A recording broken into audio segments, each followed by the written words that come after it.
ആകെ ഞാൻ പങ്കെടുത്തതിൻ്റെ ഓർമ്മയിൽ 3 പരിപാടിയാണ്. അത് ചില പ്രത്യേകമായിട്ടുള്ള നിർബന്ധിത സാഹചര്യത്തിൽ അതിൽ പങ്കെടുക്കേണ്ടി വന്നു, ഞാൻ പങ്കെടുത്തു. അല്ലാതെ അതൊന്നും ഇപ്പോൾ സമസ്തനാണ് മറന്നിട്ടോ ഒന്നുമല്ല. ചില നിർബന്ധിത സാഹചര്യത്തിൽ 3 പരിപാടിയിലാണ് ഞാൻ പങ്കെടുത്തത്. ഞാൻ ആ പരിപാടി എണ്ണി പറഞ്ഞുതരാം. ഒന്ന് നളന്തയിൽ വെച്ച് നടന്ന ഒരു പരിപാടി, അതിൽ ഞാൻ സംസാരിച്ചു. പിന്നെ രണ്ടാമത് എടവണ്ണപ്പാറ നടന്നൊരു പരിപാടിയിൽ ഞാൻ സ്റ്റേജിലിരുന്നു. മൂന്നാമത് ജാമ്യയിൽ നടന്ന ഒരു യോഗത്തിൽ അവിടെ ഇരുന്നു. ഒന്നിൽ പ്രസംഗിച്ചു, 2 അവിടെ ഇരുന്നു കുറച്ചു നേരം.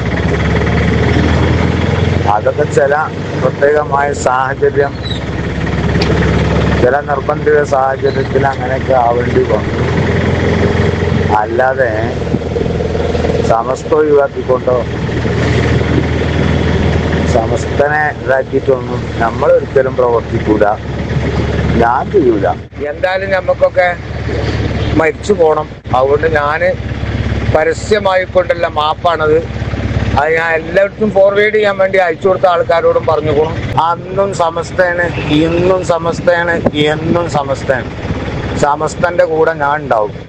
സമസ്താണ് ഒഴിവാക്കി കണ്ടൊന്നും ഞാനിതുവരെ കളിച്ചിട്ടില്ല. ഒരു പ്രവൃത്തി ഞാൻ ചെയ്തിട്ടില്ല, ഇങ്ങോട്ട് ചെയ്യാൻ ഉദ്ദേശിക്കണമില്ല. സമസ്താണ് ഒഴിവാക്കി കണ്ട് വേറെടുക്കാൻ പോകാനുള്ളത്. അതെല്ലാവരോടും ഞാൻ പറയാണ്. ഇപ്പം ആരും അതിൽ എന്നെ തെറ്റിദ്ധരിക്കൊന്നും വേണ്ട. ഞാൻ സംഗതിയിൽ 1-2 യോഗങ്ങളിലൊക്കെ എന്നെ വിളിച്ചപ്പോൾ അത് ചില സമ്മർദ്ദങ്ങൾക്കൊക്കെ വഴങ്ങി പോയിട്ടുണ്ട്. പിന്നെ ഞാനതിന് പോകാനൊന്നുമില്ല. ഞാൻ സമസ്തക്കാരനാണെന്ന് പറയുന്നതിന് ഞാൻ അഭിമാനം കൊള്ളുന്ന ആളാണ്. അതുകൊണ്ട് എന്നും ഞാൻ സമസ്തൻ്റെ ഒപ്പം തന്നെയാണ്. ഞാൻ സമസ്തൻ്റെ പ്രവർത്തകനാണ്. എനിക്കൊരു പുതിയതായിട്ടുള്ളൊരു കാഴ്ചപ്പാടോ ഒന്നുമില്ല. മഹാനായ ശംസുൽ ഉലമ കണ്ണിയത്ത് കോട്ടുമൽ ഉസ്താദ്, KK ഉസ്താദ്, കാളമ്പാടി ഉസ്താദ്, സൈനുൽ ഉലമ ചെറുശ്ശേരി ഉസ്താദ്, മുൻകഴിഞ്ഞു പോയ അതുപോലെ ഒരുപാട് പണ്ഡിതന്മാരെ നമ്മൾ കാണുകയും അതിൽ KC ഉസ്താദിൻ്റെ കൂടെയും കുമരംപുത്തൂർ ഉസ്താദിൻ്റെ കൂടെയും നവ്വറല്ലാഹു മർക്കദഹുമ 2ാം മുദരിസായി സേവനം ചെയ്തിട്ടുള്ള അറിയുന്നുണ്ട്. അപ്പം അതുകൊണ്ട് അവരൊക്കെ കാണിച്ചു തന്ന പോയ ഒരു മാർഗം ഉണ്ടല്ലോ, അതായത് സമസ്ത. ഇപ്പം അത് സയ്യിദുൽ ഉലമയിൽ എത്തി നിൽക്കുന്നു. അതുകൊണ്ട് ആ സമസ്തത്തെ നമ്മൾ അംഗീകരിക്കാതിരിക്കാൻ പറ്റൂലല്ലോ. സമസ്തനെ എങ്ങനെ അംഗീകരിക്കാതിരിക്കുക? അത് ചിന്തിക്കാൻ പോലും കഴിയില്ല. വോയിസുകളൊക്കെ ആ ഗ്രൂപ്പൊക്കെ വിട്ടുകൊടുത്തുങ്ങാണ്ട് ആ ഗ്രൂപ്പിൽ നന്നായി പറഞ്ഞുങ്ങാണ്ട് നിങ്ങളെ കൂടെ ഞാനില്ല എന്ന് പറഞ്ഞ് ഞാൻ ഇന്ന് പോന്നു. എന്ത് വന്നാലും വേണ്ടില്ല. ഇപ്പോൾ വേറെ 1-2 ഗ്രൂപ്പിലും കൂടി ഇന്ന് ആഡ് ചെയ്തിട്ടുണ്ട്. ഞാനായിരുന്നു പുറത്തു പോലും. അതും ഇതൊക്കെ തന്നെയാണ്. നിരന്തരം തെറിയും നിരന്തരം ആക്ഷേപങ്ങളും മാത്രം വരുന്ന ഗ്രൂപ്പുകൾ. പല ആളുകളും പല ടെക്സ്റ്റ് മെസ്സേജും വോയിസുകളും ഒക്കെ ഇട്ട കൂട്ടത്തിൽ ഞാനും 2-3 വോയിസ് ഇട്ടിരുന്നു. പക്ഷെ ആ വോയിസ് ഒരു വലിയ സ്ഥാപനത്തിനെ അപകീർത്തിപ്പെടുത്തുന്നതാണ് എന്ന് എനിക്ക് ബോധ്യമായി.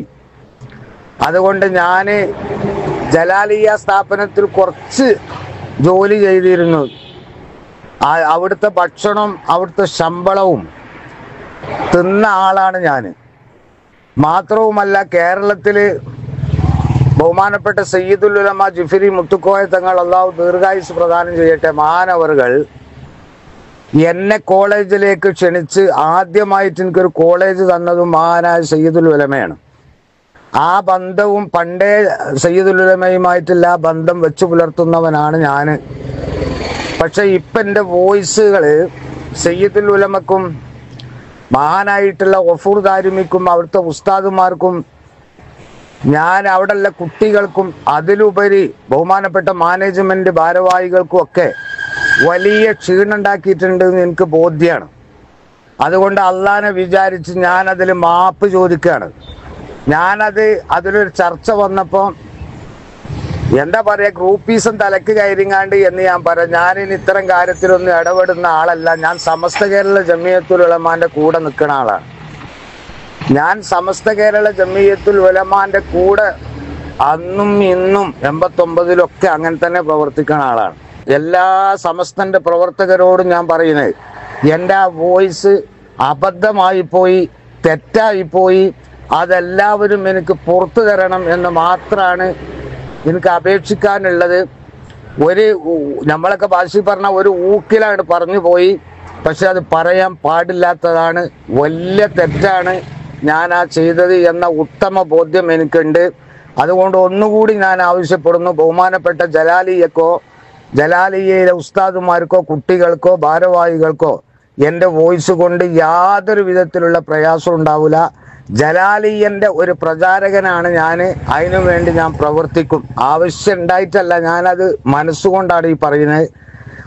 മഹാനായ സയ്യിദുൽ ഉലമ അവിടുത്തെ പ്രിൻസിപ്പളാണ്. അവിടെയുള്ള ഉസ്താദുമാരെ ഞാൻ ബഹുമാനിക്കണ സ്നേഹിക്കണ ആളാണ്. കുട്ടികൾക്കും എനിക്ക് ഒരുപാട് സ്നേഹം ഉണ്ടായിട്ടുണ്ട്. അതുകൊണ്ട് എല്ലാ ആളുകളോടും എനിക്ക് പുറത്തു തരണം, മാപ്പ് തരണം എന്ന് ഞാൻ ആവശ്യപ്പെടുകയാണ്. എല്ലാവരും ദുആ ചെയ്യണം. അസ്സലാമു അലൈക്കും.